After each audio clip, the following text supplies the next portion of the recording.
Welcome to Money News, where you can learn the most crucial details about economics, business, and politics to help you better protect your wealth and develop your financial intelligence. The United States debt ceiling, which is now set at $31.4 trillion, was reached earlier this month. This gloomy news should serve as a wake-up call that we must lower our country's spending and enact significant fiscal changes to solve America's debt issue before it is too late, just 2 years after extending the debt ceiling by $2.5 trillion in 2021. Simply put, this budgetary trend cannot continue.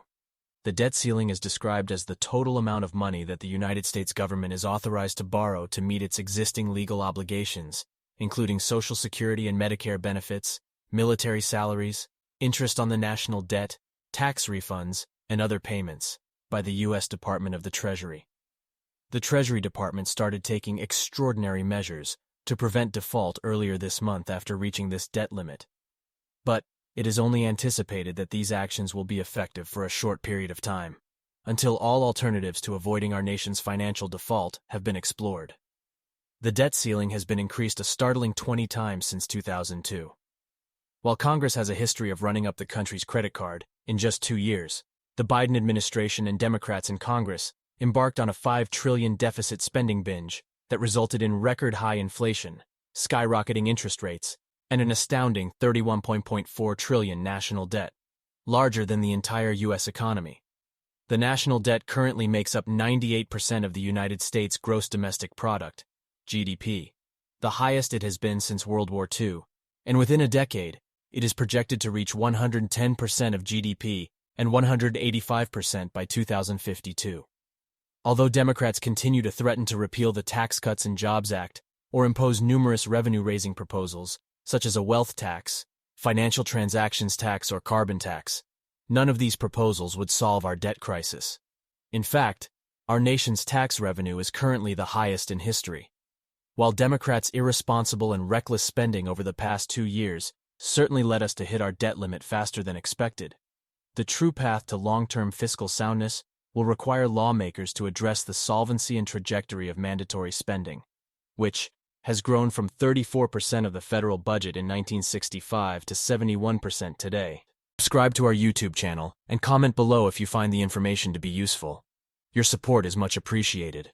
At $11.99 per month on the web and $14.99 per month on mobile, Meta is trying premium verification for Facebook and Instagram. A Meta-verified account would provide users a verified badge, more exposure on the platforms, priority customer assistance, and other benefits, according to an update from Instagram CEO Mark Zuckerberg. This week, the function will launch in Australia and New Zealand. More nations will follow soon.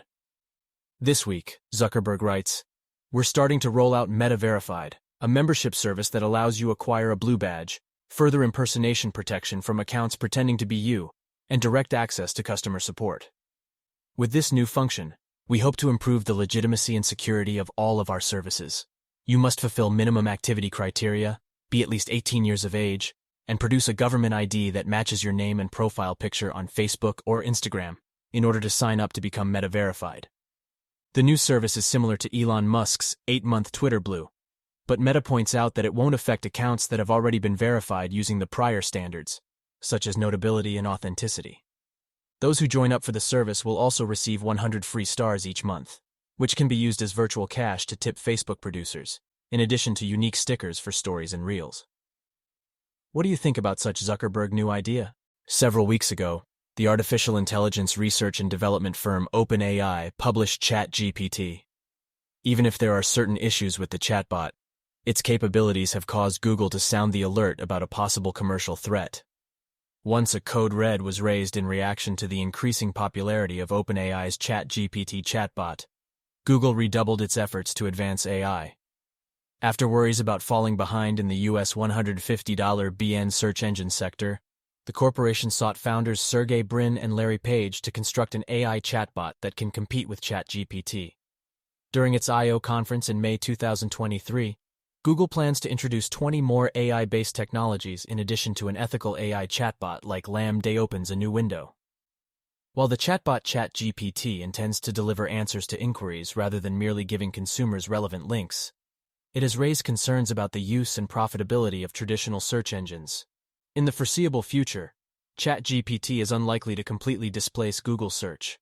This can be ascribed to erroneous search results, raising worries about the incapacity to maintain factual accuracy, as well as the propagation of false information through the use of artificial intelligence, AI, hallucinations.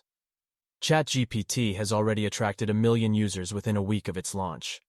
It can provide users with specific answers to searches similar to typical human conversations while collecting relevant information from the web.